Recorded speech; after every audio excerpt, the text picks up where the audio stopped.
Hello and welcome to Let's Talk. My name is George Kingsnorth and today's guest is WayneDenner, who is a technology entrepreneur. And in this episode he talks about how he got into the field. If you like this film, please like on YouTube and follow us on Facebook.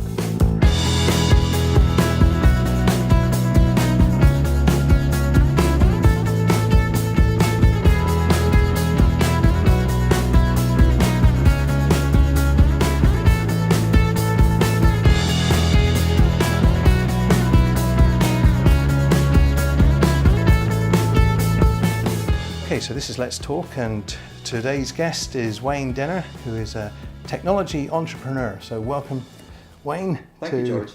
Let's Talk is the show that we're actually doing. Tell me a little bit about what is it that is a technology entrepreneur? Tell me a little bit about that. Well, I suppose I've been involved in the technology space now probably since about 1995, when the internet started to come around and we started to get PCs and Apple Macintoshes in schools. I got a little bit interested in technology.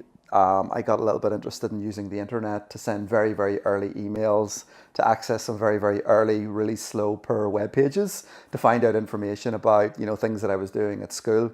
And I really got fascinated about how the internet actually worked.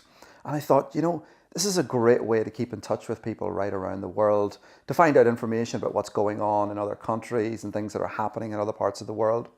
How could I use this really to start a business, to make some money? And was that going to become a possibility?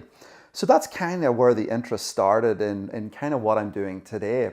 But I suppose to rewind even further back than that, I was always interested in technology. Whenever I was a child, Sony Walkmans, things like that, very, very early cassette tapes, and how to put stuff together, and how to make mixtapes. And I remember when I was about 12, a friend of mine and myself actually borrowing some money off a parent, and we started off a mobile disco roadshow. And what we used to do was we used to go and do people's 16th and 18th birthday parties, and we were only 12. But that was kind of the entrepreneurial spark in me, I suppose, where I got interested in sort of trying to figure out ways to make money, because there wasn't a lot of money around at that time. When I was growing up, there was, I wanted to get stuff, and you had to figure out ways to be innovative and ways to make money. So that's kind of where the journey started. And then when I moved beyond that, really through secondary school, getting into the technology and getting into the very, very early days of the internet. And that's kind of where the fascination started with technology. Right, there's a couple of things that I'm interested in there. One is the entrepreneurial spirit, because I know that as I grew up in a kind of feudal system, and you had to do as you were told quite often.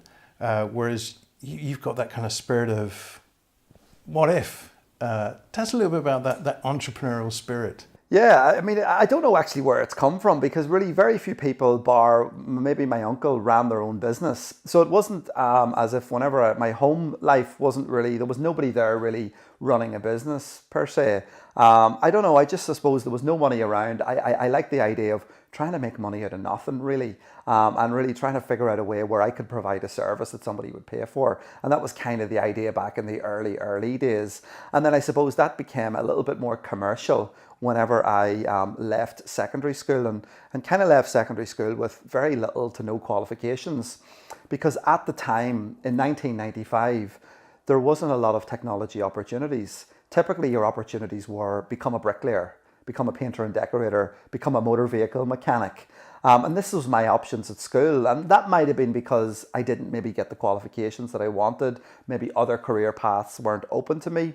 But that was typically what I was presented with.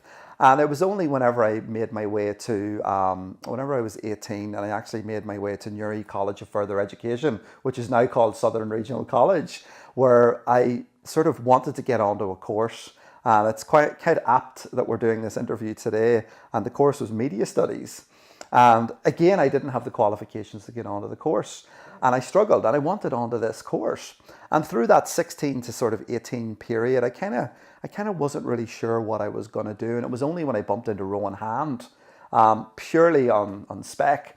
And, I had a conversation with him, and he says, do you know what? I think there's a great course in Newry College that you might be interested in. And it's media studies, and he taught on it. And he says, the problem is you don't have the qualifications to get onto it. But he says, let me make some inquiries. And lo and behold, the next week I got an interview. One of the preconditions of the interview was that you must repeat your GCSEs. And I went back through college then, and I managed to get those GCSEs. And I spent 2 years studying the BTEC National Diploma in Media Studies in Newry College. And it was right around that time that I got exposed to all of this other technology. But of course then it was analog. Everything was analog. It was splicing up sort of, tape and putting it together and producing little radio shows. And we were even doing some video stuff, but everything was very, very analog. There was no digital in those days. And we're talking, 19 or 2000, early sort of that sort of an era. And then again, the internet was starting to gain momentum. It was starting to gain traction. And, I was looking for ways to try and use the technology again. And digital cameras were starting to come out in those days. And it was very, very, the technology was very big and bulky and slow and all that type of stuff. But there was an opportunity to take digital pictures. And I thought, myself and a friend, wouldn't it be great if we could build a business where we basically went out to bars and restaurants and nightclubs and we took pictures of people out enjoying themselves. And that was a very, very early social networking website that we launched. And we launched that in the sort of late 90s, early noughties, early 2000s. And it was all about, social media, taking pictures and putting them online of people out enjoying themselves. And we launched a business out of that, and we ran it successfully for 3 years. And that all came off the back of, the skills that I learned at that point while using the technology to basically tap into the power of the internet. And how we drove our revenue was we drove traffic to the website. We sold banner advertisements on the website. And it was a very, very successful website. And if you remember that time, there was no Facebook, there was no Instagram, there was no Twitter. There was, I think, maybe sort of towards the end of that business in our 3rd year, Bebo and MySpace has started to come out. And that was kind of the demise of our business because people could set up their own social media profiles. So that was, again, that entrepreneurial spark coming through there again and trying to figure out ways to use the internet and technology.